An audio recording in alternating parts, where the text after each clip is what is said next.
Imagine um ser tão belo, tão poderoso e tão próximo da perfeição que sua mera presença fazia o firmamento se curvar em reverência.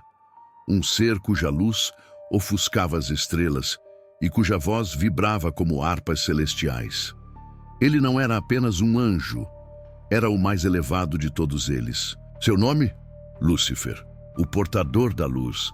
Mas como um ser tão sublime pôde cair tão profundamente, o que levou o mais brilhante dos anjos a se tornar o símbolo máximo da rebelião e da ruína? Hoje, você vai conhecer essa história como nunca antes contada. Antes de continuarmos, já te convido a se inscrever no canal e deixar o seu like. Isso nos ajuda a continuar produzindo conteúdos impactantes como esse. E prepare-se, porque o que você vai descobrir agora pode mudar para sempre a forma como você vê o mundo espiritual. No início dos tempos, antes que o mundo físico fosse formado, existia apenas o plano celestial. E nesse reino etéreo, onde a luz não tinha sombra e a eternidade era o único tempo conhecido, Lúcifer brilhava com intensidade incomparável.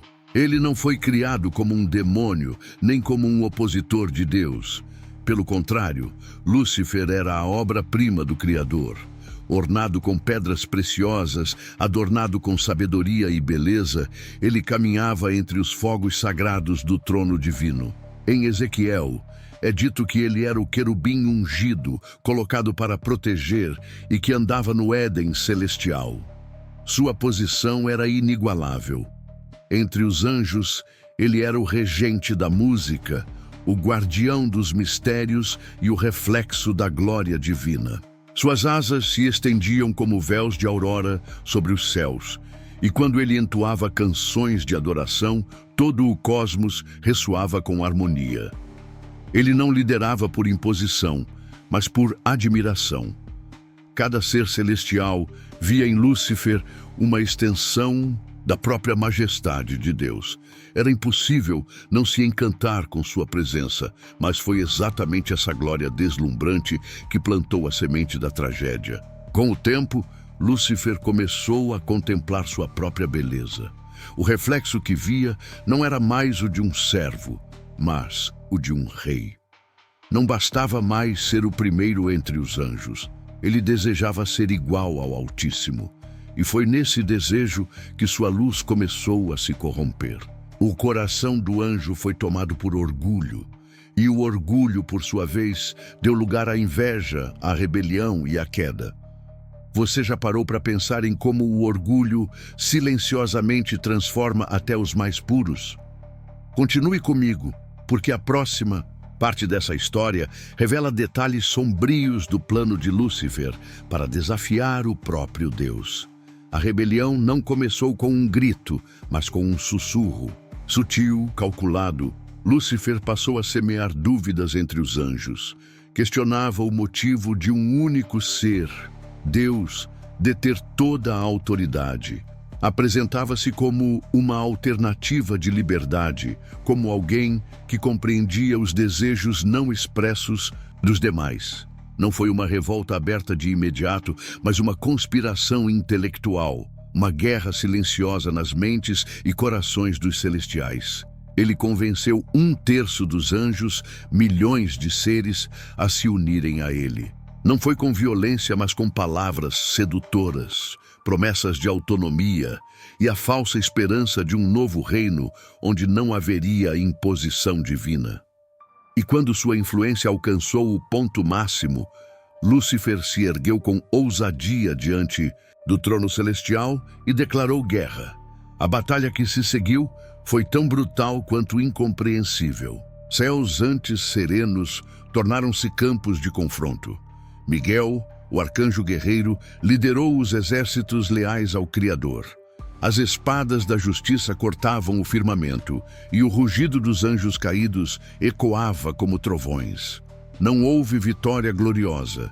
Para Lúcifer, ele foi derrotado e lançado fora não apenas do céu, mas da própria presença de Deus. Mas a história não acaba com sua expulsão. Na verdade, ela apenas começa, porque o anjo caído não se resignou.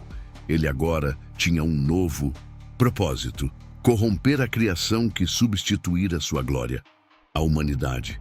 Quando Lúcifer foi expulso dos céus, ele não perdeu sua inteligência, nem sua beleza, nem sua habilidade de sedução. Ele perdeu sua posição, mas manteve sua astúcia, e com ela arquitetou o mais perverso plano já concebido: destruir a criação de Deus, não com força bruta, mas com a arma que lhe garantira 1/3 dos anjos: a manipulação. No princípio da terra, Deus criara um jardim perfeito, o Éden. Ali, o homem e a mulher caminhavam em comunhão direta com o Criador. Era um lugar onde não havia medo, dor ou morte. Mas Lúcifer, agora conhecido como Satanás, o adversário, via naquele casal mais do que simples criaturas. Via a imagem e semelhança de Deus. E odiava essa semelhança com todas as forças de sua essência corrompida. Foi então que ele decidiu atingir a criação por meio do engano.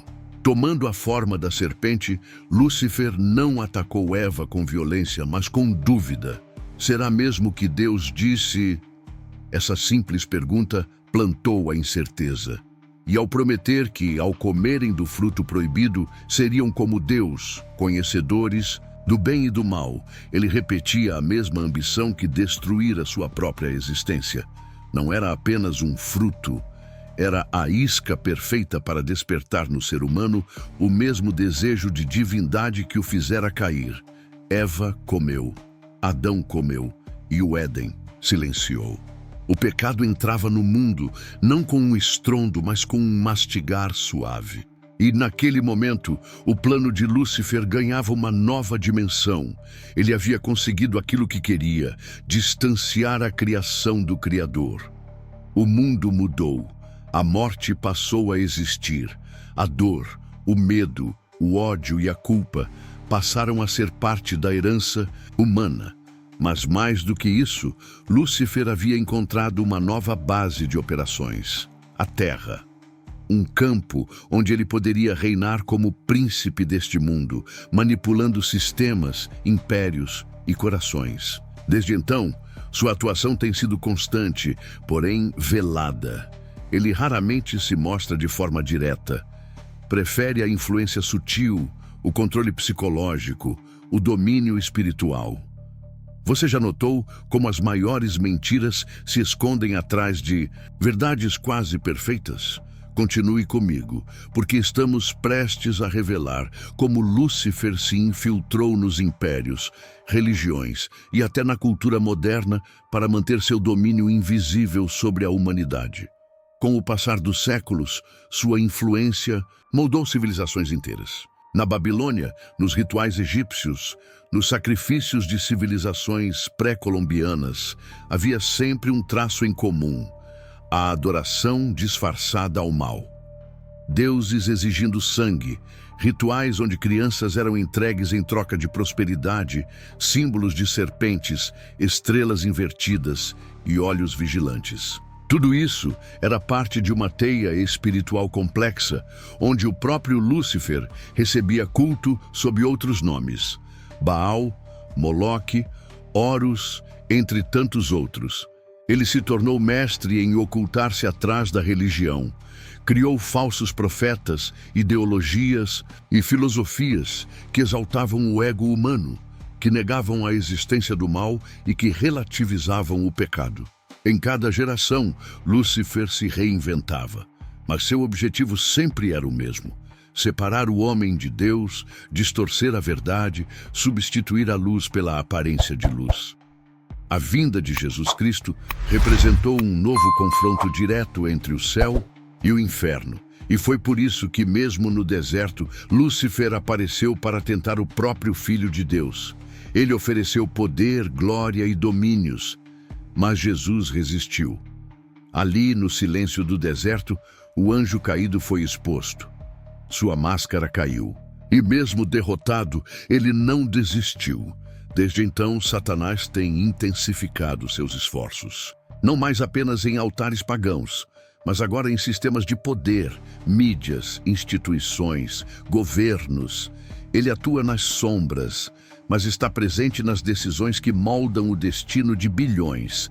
E enquanto muitos acreditam que ele é apenas uma figura mitológica, seu plano continua avançando, silencioso, mas devastador. Na modernidade, ele adotou uma nova estratégia: o relativismo.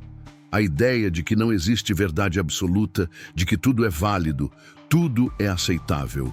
Isso mina a base da fé, desconstrói valores e transforma o certo e o errado em meras opiniões. Ao fazer isso, ele prepara o cenário para algo ainda maior, um engano final, uma dominação total sob aparência de paz. O livro de Apocalipse nos alerta para esse tempo. Uma era onde o engano será tão bem estruturado que até mesmo os escolhidos poderão ser enganados. Fala sobre um governo mundial, uma falsa religião global e um líder carismático que terá o espírito do próprio Lúcifer. Enquanto os séculos avançam e a humanidade corre atrás de seus próprios desejos, uma batalha invisível continua sendo travada. É a guerra entre luz e trevas. E no centro dela ainda está o mesmo ser que um dia foi o anjo mais brilhante, Lúcifer. Sua missão não terminou com a queda no Éden nem com a crucificação de Cristo. Pelo contrário, ele continua arquitetando sua obra-prima, um império global onde será adorado não como um inimigo, mas como um salvador. As Escrituras sagradas anunciam esse tempo final como uma era de engano absoluto. Lúcifer não se apresentará com chifres ou tridente, mas como uma figura admirável, de poder, paz e unidade. Um líder mundial capaz de resolver crises, unir nações e oferecer respostas que ninguém mais consegue. Será carismático, inteligente, persuasivo e terá uma aura quase divina. O mundo sedento por direção entregará a ele não apenas seu voto, mas sua alma. Esse personagem, chamado de Anticristo, será a personificação do próprio Lúcifer na Terra. Ele governará por um tempo, instaurando um sistema que exigirá fidelidade total. Um sinal será imposto à humanidade, sem o qual ninguém poderá comprar ou vender. Não será apenas um controle econômico, mas espiritual. Quem aceitar esse sinal estará declarando submissão ao príncipe das trevas, mas nem tudo está perdido. O fim da história já foi escrito, e ele não termina com a vitória do mal. A volta de Jesus Cristo marca o clímax da batalha, não como um bebê em uma manjedoura, mas como o Rei dos Reis, vindo com poder e glória indescritíveis. Os céus se abrirão e todo olho o verá. Naquele momento, todo o império de Lúcifer ruirá. Seu exército, sua influência, suas mentiras, tudo será exposto e destruído. Ele será finalmente aprisionado, lançado no abismo e depois, no juízo final, no lago de fogo. Já imaginou o momento em que todas as máscaras cairão e a verdadeira identidade de cada um será revelada? Fique comigo até o final, porque a reflexão que vem agora pode mudar sua vida para sempre. Essa guerra não é apenas entre Deus e o diabo. É também entre o bem e o mal, dentro de cada um de nós. Lúcifer não atua apenas em governos ou sistemas religiosos. Ele age no coração humano, na vaidade que cresce em silêncio, no orgulho que finge humildade, na dúvida que se veste de racionalidade. A verdadeira batalha é espiritual, pessoal e constante. A queda de Lúcifer nos ensina que até mesmo os mais elevados podem ser corrompidos quando trocam a humildade pela ambição. Sua história é um espelho que revela como a busca por poder, por reconhecimento e por controle pode nos afastar da verdade, nos tornar prisioneiros do próprio ego. Ele foi o mais belo, o mais próximo de Deus, e caiu. Se isso aconteceu, e com ele, o que nos impede de seguir o mesmo caminho? Mas há esperança. Se Lúcifer caiu pela soberba, podemos nos levantar pela fé. Se ele escolheu desafiar, nós podemos escolher obedecer. A luz verdadeira, aquela que ele abandonou, ainda está disponível. e ela é mais poderosa do que qualquer treva. A Bíblia nos diz que Jesus é a luz do mundo, e quem o segue jamais andará em trevas. Essa é a grande virada da história. Você que chegou até aqui não está por acaso. Talvez esse seja o momento em que algo desperta dentro de você. Chamado. Uma percepção de que há algo além da rotina, da matéria, do visível, que existe uma batalha acontecendo e você precisa escolher de que lado está.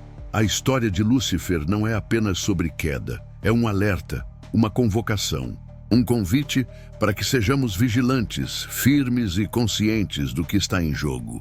Não se deixe enganar pelas luzes falsas que brilham neste mundo. Nem todo brilho vem da luz. Às vezes é apenas fogo disfarçado, e o preço para segui-lo é a própria alma. A ascensão e queda de Lúcifer é uma das histórias mais poderosas e trágicas do universo espiritual. É a trajetória de um ser criado para refletir a glória divina que se perdeu ao tentar se tornar o centro de tudo. Sua jornada ecoa a luta interna de todos nós. Luz contra trevas, obediência contra rebelião, humildade contra orgulho. Que essa história nos desperte, nos alerte e, acima de tudo, nos inspire a escolher a luz. Não a luz que brilha de forma sedutora e enganosa, mas a luz verdadeira, aquela que conduz à vida eterna. Mesmo o mais brilhante pode cair quando se afasta da verdade, e mesmo o mais perdido pode se encontrar se escolher caminhar para a luz. A batalha é real, e o tempo é agora.